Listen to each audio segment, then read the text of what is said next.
the end of World War II, despite the victory of the Allies in Europe and the official defeat of fascism, the secret killing continued as organized groups of victors in Yugoslavia sought revenge against suspected foes.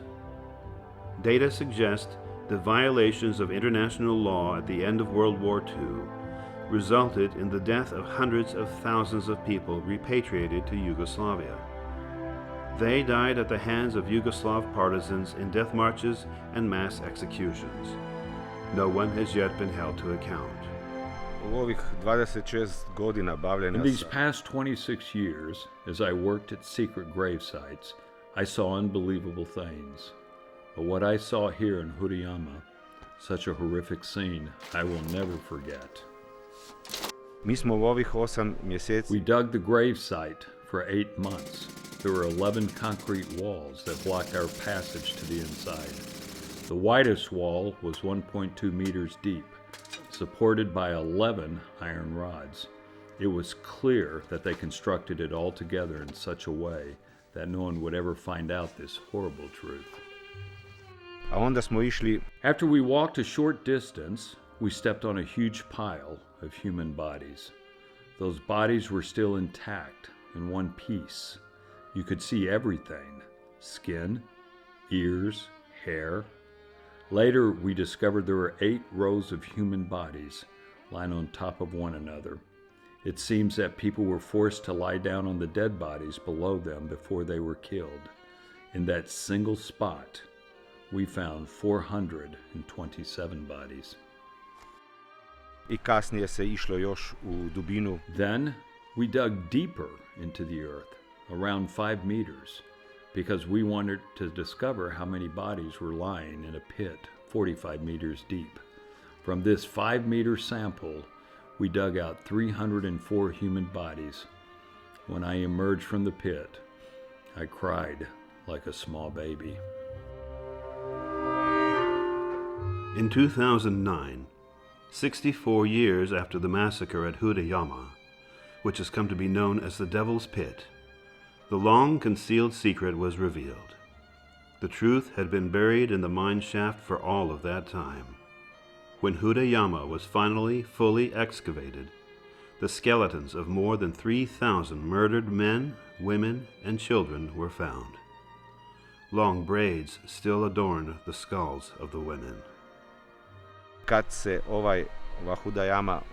When we discovered this Devil's Pit, the people of Slovenia and Croatia were horrified, especially for us in Slovenia, because we never heard or even read in foreign publications about such a place of execution. When the news emerged, the Slovenian government forbade excavation for the next 7 years. In this place, in 1945, people were tortured, raped, mutilated, executed, and some buried alive. We walked toward Slovenia. Everyone was subdued. No one knew what the future held for us. A column of people, 60 kilometers long, was reported to be moving north to Austria from Croatia and Bosnia and Herzegovina. People scrambling to leave Yugoslavia, overtaken by a fear of the partisan units known for their brutality, crimes, and wickedness. Most of the refugees left the Croatian capital on May 7th. Pola milijuna Hrvata povlači se. 500,000 Croatians moved toward Austria with the hope of surrendering to the civilized Western allies. Close to Celje in the city named Slovengradec, 2 British airplanes were flying in relatively low altitude, and we hit ourselves into side place covered by tall grass, hiding from the airplanes. They opened a fire, and I could hear very well when that hit my sole or my left foot. Near the Slovenian border, partisan units attacked us. Near the city of Dravograd, partisans shot at us with cannons. On 15 May 1945, after 8 days of wandering, hunger, and struggle in this mass exodus, they arrived at Bleiburg. The British, partisan, and independent state of Croatia armies met on the field at Bleiburg. Išli smo prema... Thousands of us approached the Bleiburg field. As far as the eye could see, there were throngs of people already there, mostly civilian, women, children, whole family. Here, on Bleiburg Field in southern Austria, the great deception began. 200,000 Croatian and Slovenian soldiers and military personnel, as well as 500,000 civilians, came here at the end of World War II, seeking asylum, expecting that the British would abide by the principles of the Geneva Conventions and international law and provide them sanctuary to protect them from partisan reprisals. A British officer, Patrick Scott, was ordered to tell the Croatians to refrain from advancing further. During this conversation, the Croatian delegation was allegedly promised that they would be able to proceed freely to safe zones in Italy on the following day if they surrendered their weapons. Yet, Scott notes in his diary that he was told by a higher authority that on no account could any British officer accept an offer to surrender because the Croatians had fought against the Yugoslavs in support of Germany, and they must become Yugoslav prisoners. He added that he had orders from British Field Marshal Alexander, who had received precise political instructions from Prime Minister Churchill. The final decision regarding the surrendering Croatians was made on the morning of May 15th. After a few days of negotiating with the British, our Croatian commander made the decision and gave the order that we were to lay down our weapon. Chaos ensued.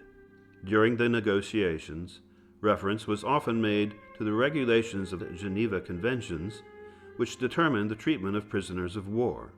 According to the Yalta Conference Declaration of 1945, the Allies had decided that all prisoners who were Soviet citizens and had belonged to enemy formations supporting the Third Reich should be handed over to the country they had fought against. Although this agreement included only Soviet citizens, it was supported by each of Stalin's protégés, including Josip Broz Tito. I was on Bleiburg Field when English troops extradited Croatian soldiers with their families, women and children. And then for the next 5 days, we organized trainloads of Croats to go to Yugoslavia. There were women and children and old men and sometimes babies. After that, we partisans took the people by train to Yugoslavia, through the tunnel in Jesenica. But did you hear the machine guns? Yes. You think I like to talk about fucking kids being shot down? After solemn assurances that they were being sent to safe zones in Italy, the British jammed them into military vehicles and railway cars and led them like sheep to the slaughter. The refugees were betrayed. The trains and vehicles rolled back to the Slovenian border, not to Italy. We received specific orders from our division that they weren't to be told where they were going. If people are told the truth about where they're going, and they refuse to go because they will be killed, the only way to get them onto the trains is to lie to them about their destination.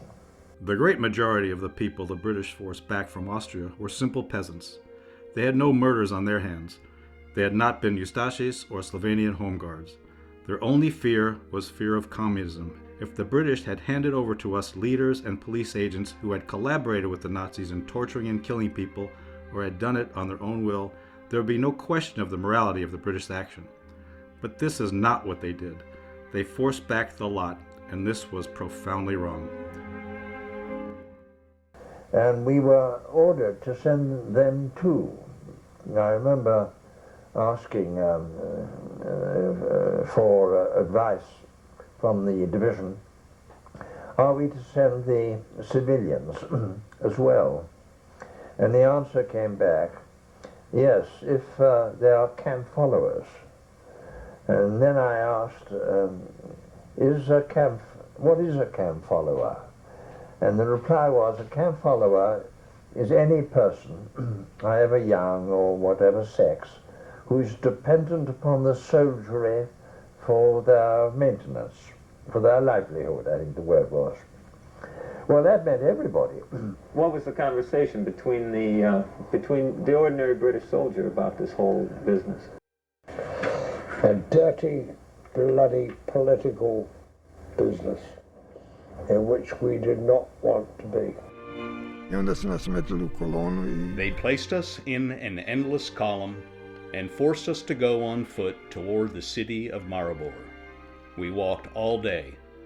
Actually, we had to move at a very fast pace. Partisans were on horseback and on bicycles. Whoever couldn't keep up was beaten or shot. Did you think that those people marching across the bridge were going to their death at the time? Yes, You had just received your orders and that was it then? that is exactly it. The fail is the fail. Orders are orders. I have no feeling whatever. Did your superiors ever give you a reason for the repatriations of these people? We were ashamed. We still are. The British historian Nikolai Tolstoy concluded that there was a conspiracy regarding the extradition of many Soviet citizens and Yugoslavs, in which later Prime Minister Harold Macmillan played a major role. On 12 May, Macmillan met in Italy with British Field Marshal Alexander. Macmillan then came to Klagenfurt in Bleiburg, where he met with the British Command Center. Yes, of course, the orders didn't come direct to us from Corps. It came down the chain of command, and so we received the orders from 6th Armored Division. 2 days later, on 14 May, British command ordered that all surrendered personnel of established Yugoslav nationality who were serving in German forces should be disarmed and handed over to Yugoslav forces, and the tens of thousands pouring across the border should be disarmed and forced to return to Yugoslavia. What is the full story? Do you know the full story? Full story, handing over. Women, children, and people. Then the orders came from the staff of the 11th Dalmatian Brigade that the most reliable communists, both officers and soldiers, were to be chosen for a confidential task. They created a special unit of them, which amounted to 70 people. The Americans did eventually protest. On July 4th, the final order reads that Yugoslavs should not be repatriated to Yugoslavia or handed over to partisan troops against their will. These individuals will be considered to be displaced persons and will be transferred to Italy. But the die had been cast. By then, the repatriations were a fait accompli, and the flow of refugees had ceased. Tito decided to identify only Germans as prisoners of war, while members of other army units should be liquidated. Mass murdering was done by special partisan units: Konoi, the People's Liberation Army of Yugoslavia, and OZNA, a secret military partisan unit. Every day between 10 and 20 trains arrived at the station, full of people. They didn't receive any food or water. The overwhelming majority of them were collapsing. Most were men. A smaller proportion were women who were raped in the pit before they were shot. 200 boys, from 14 to 16 years of age. Everyone was killed. All killed. What was your feelings at the time about that, knowing that these men, women, and children would be killed? Not my orders. You had just received your orders and that was it then? That is exactly it. Orders are orders. I have no feeling whatever. Jesus Christ. There were 30,000 to 40,000 killed in 8 days. From Kochevia alone, we sent over 20 freight cars of clothes. Daily we sent 2 to 3 freight cars of personal effects of the dead. We partisans were an entirely new, brash, revolutionary force without a properly elected leadership, courts, and all the rest. Indeed, in 1945, we still went about detaining and executing people quite arbitrarily, either for political reasons or for anything else we thought culpable. Our basis of legitimacy was even thinner than that of the Soviet government. Yes, the British did the wrong thing in putting these people back across the border, as we did completely the wrong thing in shooting them all. In my book, Wartime, I make no secret of my view that these killings were senseless acts of wrathful revenge. I believe that Tesno, near the city of Maribor, is the largest single execution site in Europe and certainly the largest graveyard of Croatians in their entire history. In Kočevski Rock, approximately 40,000 Croats and 5,000 Slovenians were liquidated. About 8,000 people a day were transported by train from Bleiburg through Jesenice. Liquidations were performed by volunteers of the 11th Dalmatian Partisan Brigade and the 26th Dalmatian Division of the Yugoslav Army. Every day on the Kočevski Horn, we executed between 5 to 6 trains of prisoners of war. The chiefs of the execution squad were Serbs, Dinko and Pero, who were the intelligent officers in the Yugoslav Army. Milka, then Communist Commissar and future Secretary of the Communist Party of Croatia, sought voluntary liquidators. After the liquidation, all of the liquidators of the 11th Dalmatian Partisan Brigade were rewarded with 2 weeks' holiday on Lake Bled. They were presented with gold watches and cameras for their efforts. Tito sent a commission of 5 officers under the command of the Serbian colonel to inspect the places where the bodies had been disposed. To cover up the sea of corpses, I resorted to extensive dynamiting of the terrain. Many of the partisans lost their minds because of the mass murdering and torturing of prisoners. When the chief partisan returned home, he killed his whole family, then himself. I remember very well that even though the war was over, but the machine guns were at work continuously. The war prisoners were being killed. Those killed victims, among them, most of them were Croatian war prisoners who were captured in Trieste. So they are in that mass grave of Ojbe. That's my remembrance of the post-war massacres in the infamous Yugoslavia. The majority of the refugees who were turned over to Tito were killed under conditions of indiscriminate savagery in Tito's notorious death marches and massacres. Throughout their journey, the prisoners were beaten, tortured, and killed individually and in groups. These death marches frequently covered hundreds of miles and extended for many months' duration. As soon as Tito assumed power, he set up concentration and slave labor camps throughout the country. Croatia became an immense graveyard, her ditches, ravines, forests, rivers, all crowded with corpses. U Jugoslaviji I drugim komunističkim zemljama. After the Second World War, a communist dictatorship replaced the Nazi dictatorship in Yugoslavia. Heute nennt man diese Menschen gern Nationalisten. These people have been referred to as nationalists, Croatian nationalists. Truthfully, that angers me. These people were not nationalists.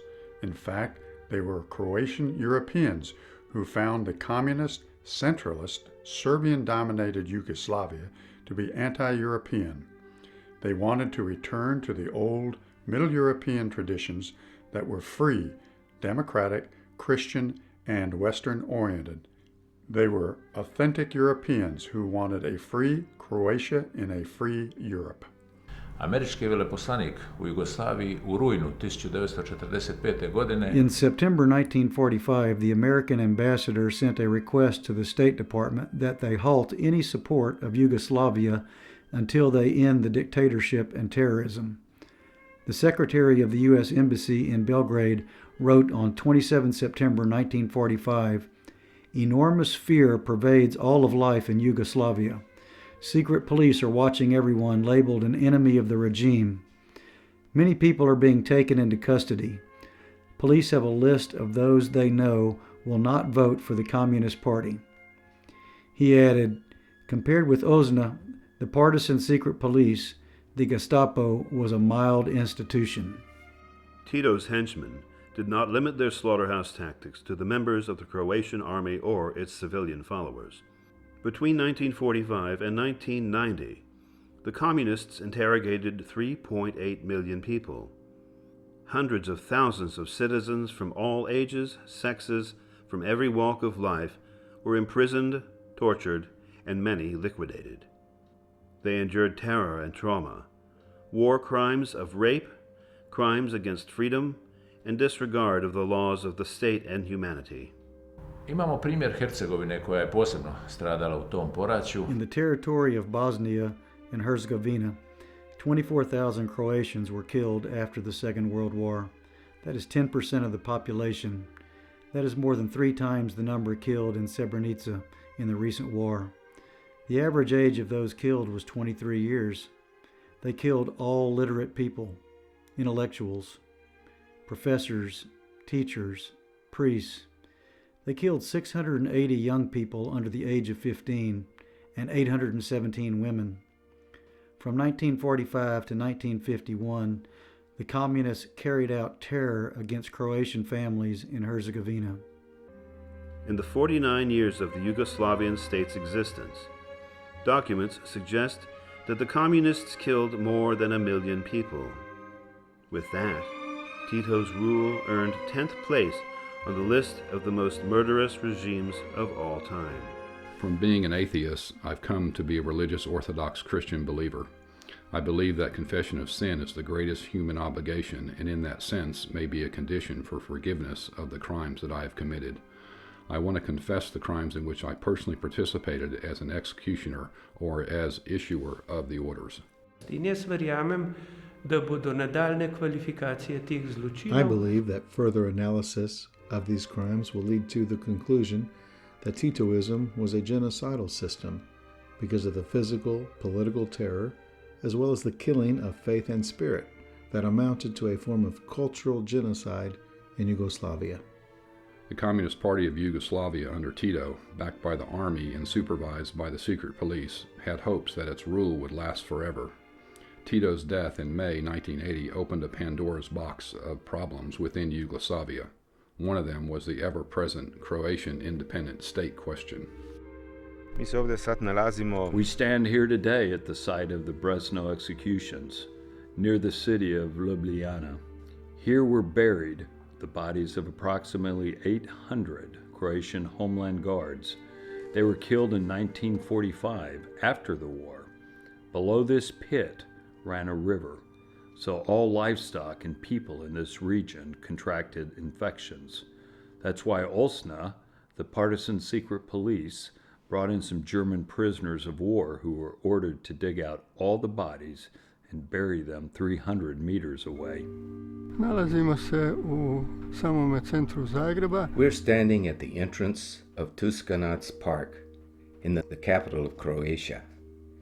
Here behind me is a mass grave of people who were killed in 1945. The people executed were all civilian residents. Their only sin was that they were members of wealthy families. The partisans killed them so that they could seize their property. To date, 2017, in the city of Zagreb and environs, we have discovered 180 mass graves. Tito killed the innocent victims and celebrated the perpetrators. The celebration of the People's Liberation Revolution was, in fact, a celebration of the crime. Ja sam već u listopadu mjesecu napravio zakon. In October 1990, I urged passage of a law to identify the victims of the Second World War and its aftermath. On October 8, 1991, the Croatian parliament voted to secede from Yugoslavia, and they passed a law to identify the victims. As a result of that law, a commission was established to identify all victims, regardless of race, religion, politics, and military service. I was the first president of this commission. It included 25 members of the Croatian parliament and 30-plus academics, historians, representatives of the media, etc. The commission confirmed that genocide was committed against the Croatian people and that Josip Broz Tito was responsible for it. Following the release of this report in 2000, the commission was suddenly abolished and funding was cut. Vse zločine All the crimes committed in Tito's name from 1940 to 1980 we saw repeated again during the last war in the Balkans, 1991 to 1995. Today, fear still exists. Some witnesses are still alive, but people do not want to be victims again for simply telling the truth. Es wurden viele Exilkroaten ermordet. Many Croatian exiles were followed and killed in Bavaria and Baden-Württemberg by UDBA. This was generally well known, but not officially proclaimed. The truth was hidden.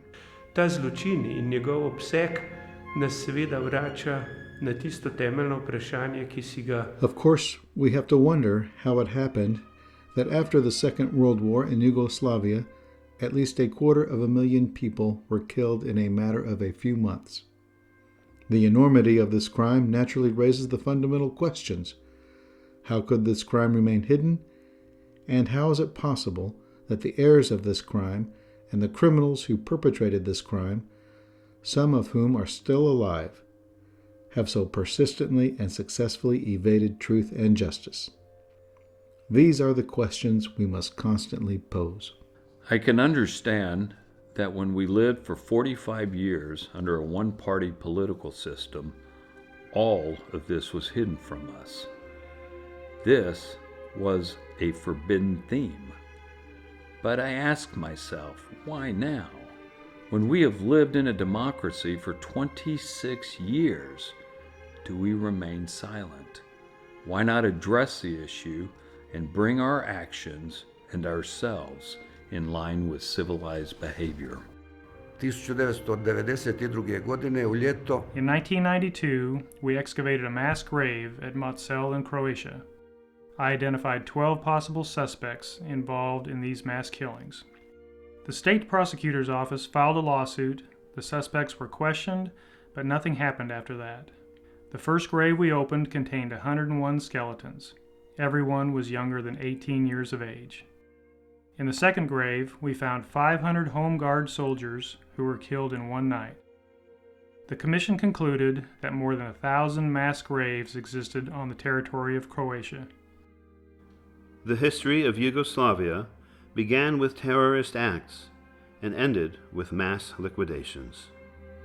Und zwar von 1945 from 1945 through the rarely mentioned period of Tito's prison islands, through the brutal crushing of the Croatian Spring, through the 1992 fall of Vukovar, there has been a continuous trail of blood. Nowhere has the transition come as late as in Yugoslavia and Croatia. The message of the Ovčara massacre in the recent war is identical to the message of the horrible massacre of Hudayama, the Devil's Pit, in 1945. The last blood that was shed during the breakup of Yugoslavia is associated with the first blood that was shed at its birth. Today, in 2017, before the International Tribunal for the former Yugoslavia, there is a battle where we can see that the fight for truth and justice is exactly what it was in 1945. Just as the crimes were concealed after World War II, the crimes of the recent war are concealed as well. And just as the bodies of the Srebrenica victims have been excavated, now too are we excavating the bodies of the victims of 1945's massacre.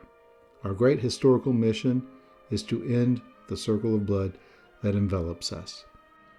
On December 11, 1946, the United Nations General Assembly voted unanimously to declare genocide a crime under international law. The Geneva Conventions stipulate that prisoners must be protected against acts of violence. A June 1955 U.S. congressional report by the Committee on Foreign Relations confirmed that one could not legally compel prisoners of war to be repatriated against their will. The UN's Refugee Convention, signed in Geneva in 1951, formally enshrined the principle of non-repatriation into international law. International law protects prisoners of war, civil detainees, and refugees refusing repatriation from forced return particularly if their refusal to return is motivated by fears of political persecution in their own country. Assuming that at the time these incidents happened, in the second half of May, perhaps later, of 1945, if Croatia was at that time operating in any way, even as the vestiges of the state, and acting in close concert with the Germany as a co-belligerent, the Tito administration, which murdered them, including their women and children, and shot them in cold blood, might well be exposed to what we would call a war crime.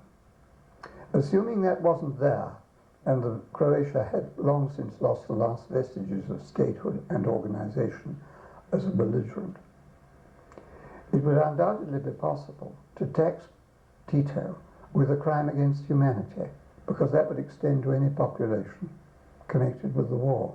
And this was a population of those particular people, and it was connected with the war. So there's a second result there. Thirdly, that has to be considered is the question of whether or not any person on the British end of this tragedy, military, civilian, that is ministerial or soldiery, British, of any level, who are shown to have been responsible, either for forcible repatriation of these victims to a known fate, such as killing in cold blood at the hands of the Tito authorities, or refusing to accept them into British control and protection in circumstances in which it was perfectly apparent that they would fall into the hands of Tito adherents, who would likewise be known as to be more than likely to decimate them. There may be a serious question of whether certain British people in positions of responsibility and knowledge may not properly be taxed with war crimes. In 2006, the Parliamentary Assembly of the Council of Europe considered Resolution 1481, titled The Need for International Condemnation of Crimes of Totalitarian Communist Regimes. These violations include individual and collective assassinations and executions, death in concentration camps, starvation, deportations, torture, slave labor, and other forms of mass physical terror. The resolution was blocked by countries where the former communist ruling class, nomenklatura, and secret services continue to exercise political and financial power, even where it may outwardly appear they have thrown off that yoke. I hope that we finally have the courage to depart from the totalitarianism of the past. The 20th century has left deep scars on the consciousness of the inhabitants of Croatia, Slovenia, and Bosnia and Herzegovina. The cycle of violence and circle of blood continue to constrict the economic, moral, and human development of the people and countries in this region. The legacy of lies, deception, silence, and secrecy conspire against the future. It is in the interest of peace, justice, and human dignity that we offer this film. Without full disclosure of the crimes and criminals, the political future of the region remains uncertain and unstable.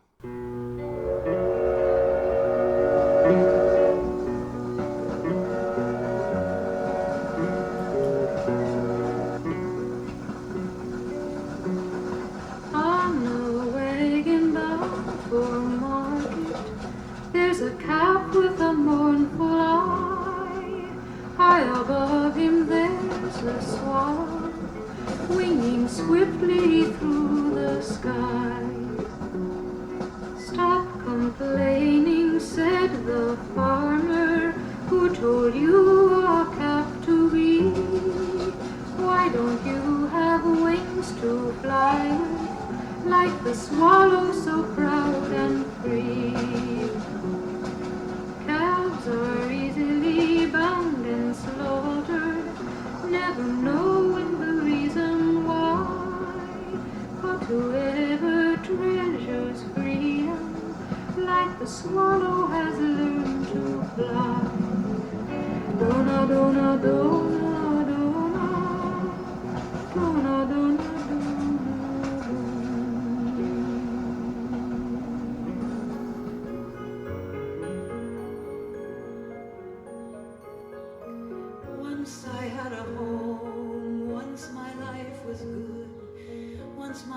sang to me and held me. Then the fire came, falling from the sky. There is no one left who can protect me. War's a wicked bird that never comes to rest, feeding on the dreams of all the children. War's an evil bird flying in the dark. Every holy promise has been broken. But when I close my eyes, I dream of peace. I dream of flowers on the hill. I dream I see my mother smiling. When I close my eyes, I dream of peace.